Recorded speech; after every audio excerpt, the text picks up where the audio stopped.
हरिः ओं श्री गुरुभ्यो नमः। हरिः ओं शुक्लांबरधरं विष्णुं शशिवर्णं चतुर्भुजं प्रसन्नवदनं ध्यायेत् सर्वविघ्नोपशान्तये। वागीशाद्याः सुमनसः सर्वार्थानाम् उपक्रमे यं नत्वा कृतकृत्या स्युः तं नमामि गजाननम्। वागीशाद्याः सुमनसः सर्वार्थानाम् उपक्रमे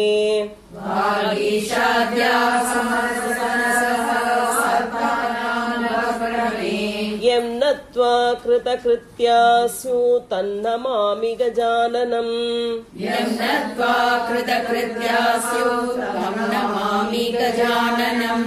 दौर्भियुक्ता चतुर्भिः स्फटिकमणिमयीं अक्षमालां दधाना। दौर्भियुक्ता चतुर्भिः स्फटिकमणिमयीं अक्षमालां दधाना। हस्तेनैकेन पद्मं सितमपि च शुकं पुस्तकं चापरेण हस्तेनैकेन पद्मं सितमपि च शुकं पुस्तकं चापरेण भासा कुन्देन्दु शङ्खस्फटिकमणिनिभा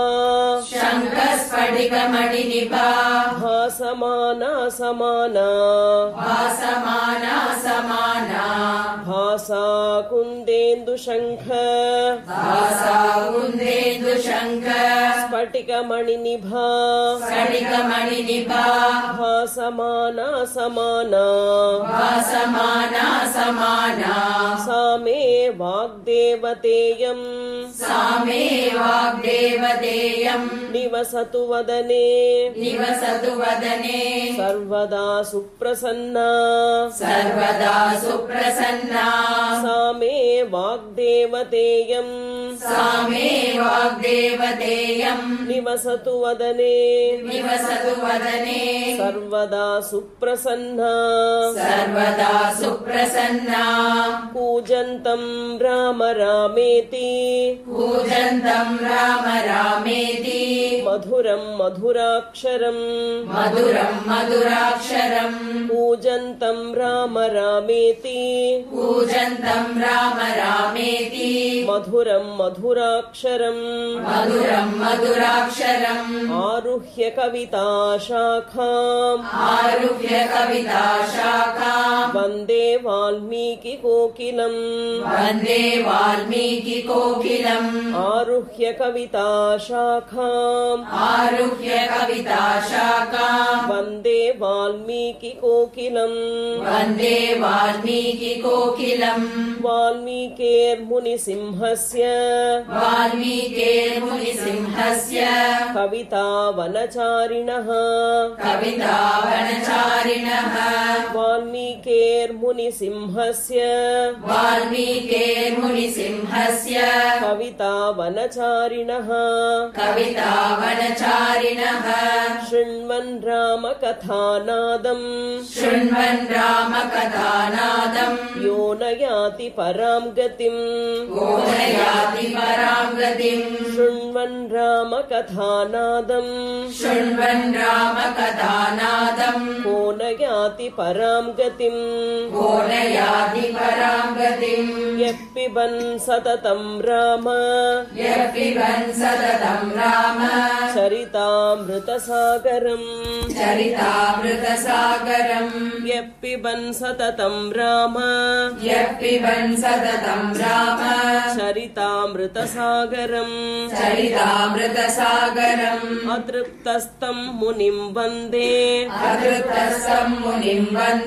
प्राचेतसमकल्मषम् अतृप्तस्तं मुनिं वन्दे प्राचेतसमकल्मषम् गोष्पदीकृतवाराशिम् मशकीकृतराक्षसम्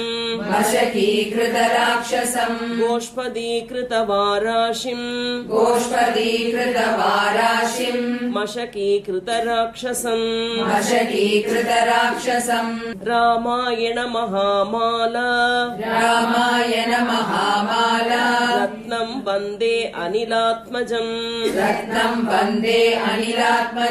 रामायण महामाला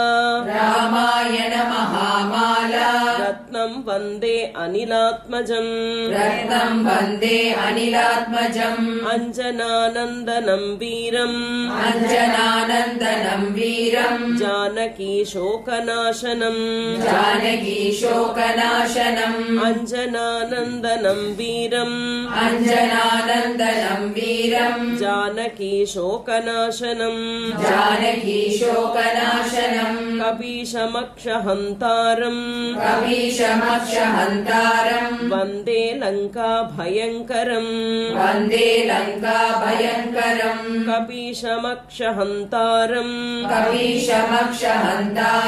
वन्दे लङ्काभयङ्करम् उल्लङ्घ्य सिन्धो सलिलं सलीलम् यशोकवह्निं जनकात्मजायाः उल्लङ्घ्य सिन्धो सलिलं सलीलम् यशोकवह्निं जनकात्मजायाः आदाय तेनैव ददाह लङ्काम् नमामि तं प्राञ्जलिराञ्जनेयम् आदाय तेनैव ददाह लङ्काम् नमामि तं प्राञ्जलिराञ्जनेयम् आञ्जनेयमतिपाटलाननम् काञ्चनाद्रिकमनीय विग्रहम् आञ्जनेयमतिपाटलाननम् काञ्चनाद्रिकमनीय विग्रहम् पारिजाततरुमूलवासिनम् भावयामि पवमाननन्दनम् पारिजाततरुमूलवासिनम् भावयामि पवमाननन्दनम् यत्र यत्र रघुनाथकीर्तनम् तत्र तत्र कृतमस्तकाञ्जलिम् यत्र यत्र रघुनाथकीर्तनम् तत्र तत्र कृतमस्तकाञ्जलिम्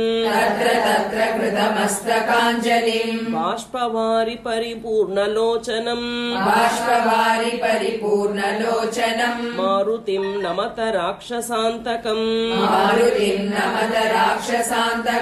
बाष्पवारि परिपूर्णलोचनम्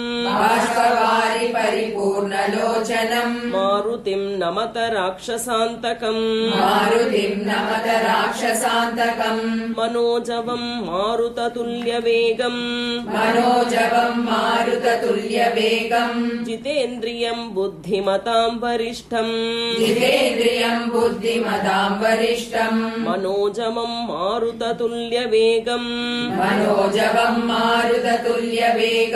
जितेन्द्रियं बुद्धिमतां वरिष्ठम् वातात्मजं वानरयूथमुख्यम् श्रीरामदूतं शिरसा नमामि वातात्मजं वानरयूथमुख्यम् श्रीरामदूतं शिरसा नमामि यः कर्णाञ्जलिसम्पुटैरहरहः सम्यक् पिबत्यादरात् यः कर्णाञ्जलिसम्पुटैरहरहः सम्यक् पिबत्यादरात् वाल्मीकेर्वदनारविन्दगलितम् रामायणाख्यं मधु वाल्मीकेर्वदनारविन्दगलितम् रामायणाख्यं मधु जन्मव्याधिजरा विपत्तिमरणैर् अत्यन्तसोपद्रवम् जन्मव्याधिजरा विपत्तिमरणैः अत्यन्तसोपद्रवम् जन्मव्याधिजरा विपत्तिमरणैः अत्यन्तसोपद्रवम् संसारं स विहाय गच्छति पुमान् विष्णोः पदं शाश्वतम् संसारं स विहाय गच्छति पुमान् विष्णोः पदं शाश्वतम् तदुपगत समास संधियोगम् सममधुरोप नतार्थवाक्यबद्धम् तदुपगत समास संधियोगम् सममधुरोपनतार्थवाक्यबद्धम् रघुवरचरितं मुनिप्रणीतम् दशशिरसश्च वधं निशामयध्वम् रघुवरचरितं मुनिप्रणीतम् दशशिरसश्च वधं निशामयध्वम् वाल्मीकिगिरिसम्भूत रामसागरगामिनी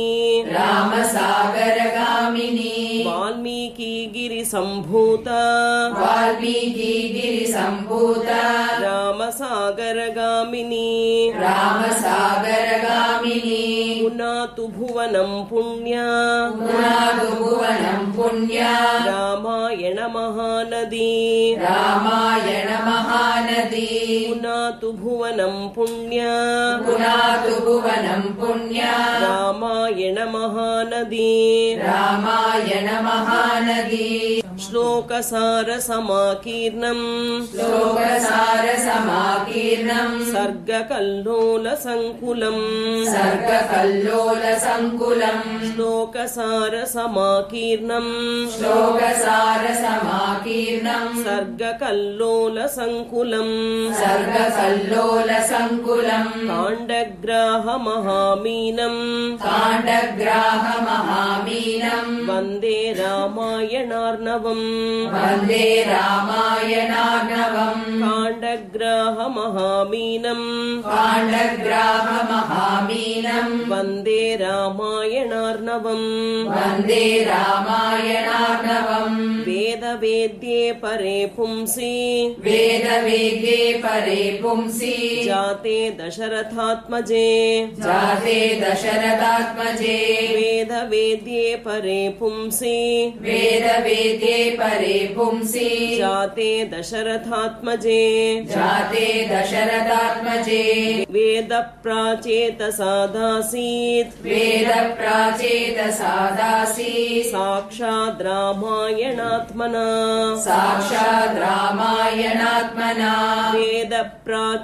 वेदप्राचेतसादासीत्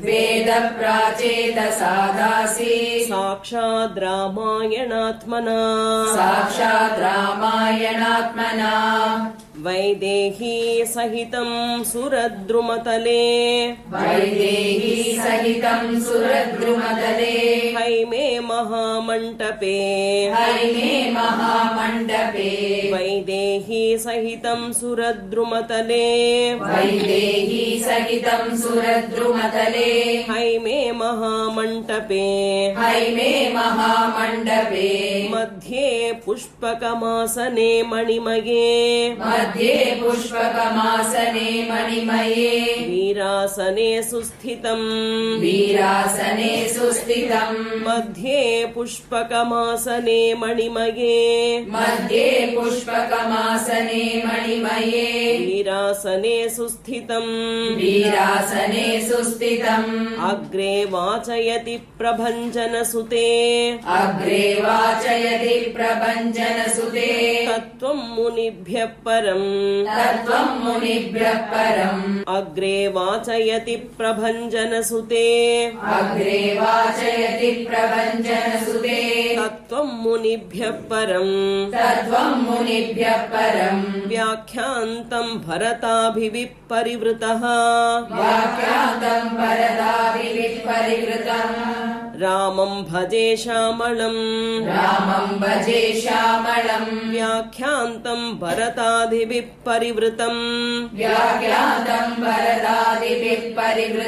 रामं भजे श्यामलम् वामे भूमिसुता पुरश्च हनुमान् पश्चात् सुमित्रासुतः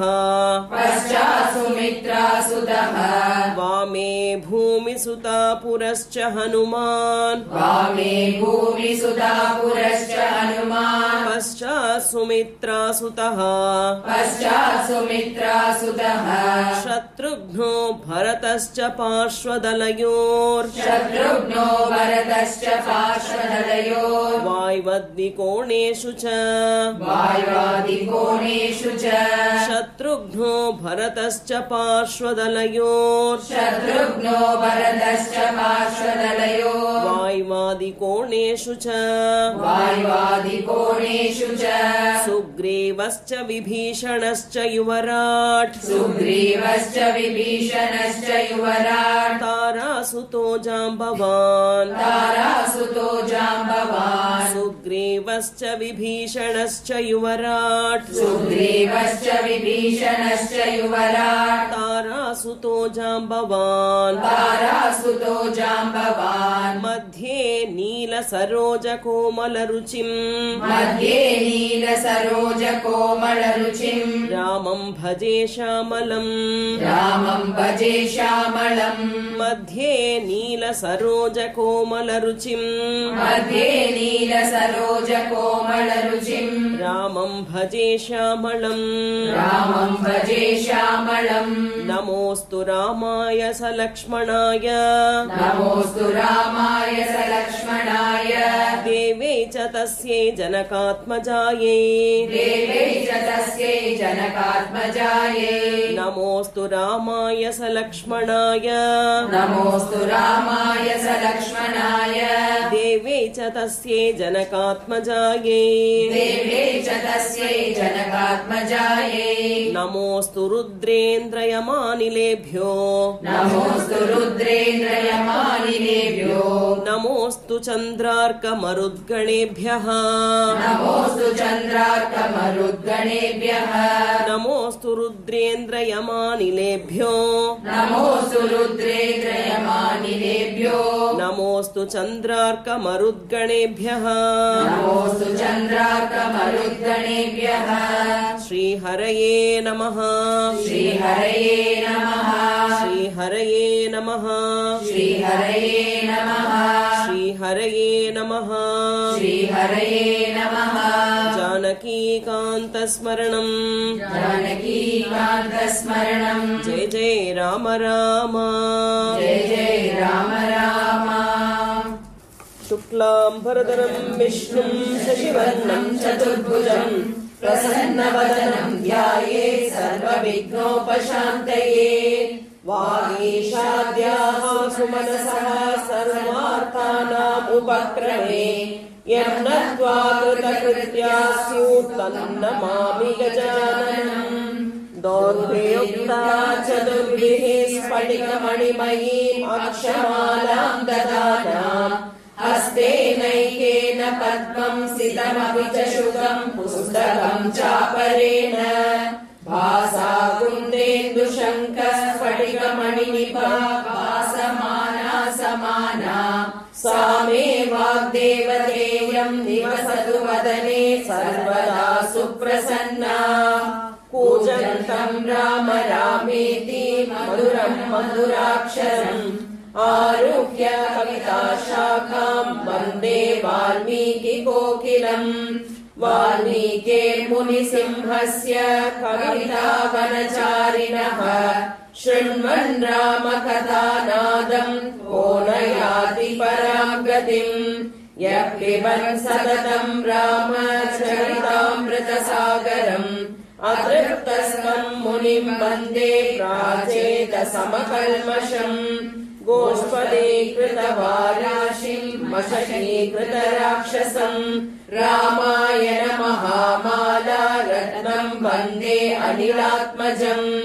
अञ्जनानन्दनम् वीरम् जानकीशोकनाशनम् कपीशमक्षहन्तारम् वन्दे लङ्काभयङ्करम् उल्लङ्घ्य सिन्धो सलिलम् सलीलम् यशोकवह्निम् जनकात्मजायाः आदाय तेनैव ददाह लङ्काम् नमामि तम् प्राञ्जलिराञ्जनेयम् आञ्जनेयमतिपाटलाननम् काञ्चनाद्रिकमनीय विग्रहम् पारिजाततरुमूलवासिनम् भावयामि पवमाननन्दनम् यत्र यत्र रघुनाथकीर्तनम् तत्र तत्र कृतमस्तकाञ्जलिम् बाष्पवारि परिपूर्णलोचनम् मारुतिम् नमत राक्षसान्तकम् मनोजवम् मारुततुल्यवेगम् जितेन्द्रियम् बुद्धिमताम् वरिष्ठम् वातात्मजम् वानरयूथमुख्यम् श्रीरामदूतम् शिरसा नमामि यः कर्णाञ्जलिसम्पूर्णैरहरहः सम्यक् पिबत्यादरात् वाल्मीकिर्वदनारविन्दगलितम् रामायणाख्यम् मधु जन्मव्याधिजरा विपत्तिमरणैः अत्यन्तसोपद्रवम् संसारम् स विहाय गच्छति पुमान् विष्णोः पदम् शाश्वतम् तदुपगतसमाससन्धियोगम् सममधुरोगणतार्थवाक्यबद्धम् रघुवरचरितम् मुनिप्रणीतम् दशशिरसश्च वधम् निशामयध्वम् वाल्मीकि गिरिसम्भूत रामसागरगामिनी पुनातु भुवनम् पुण्य रामायण महानदी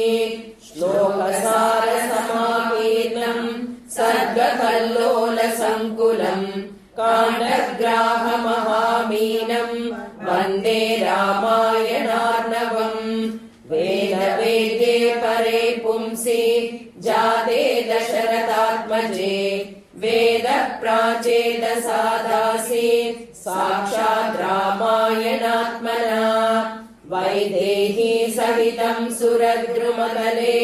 हैमे महामण्डपे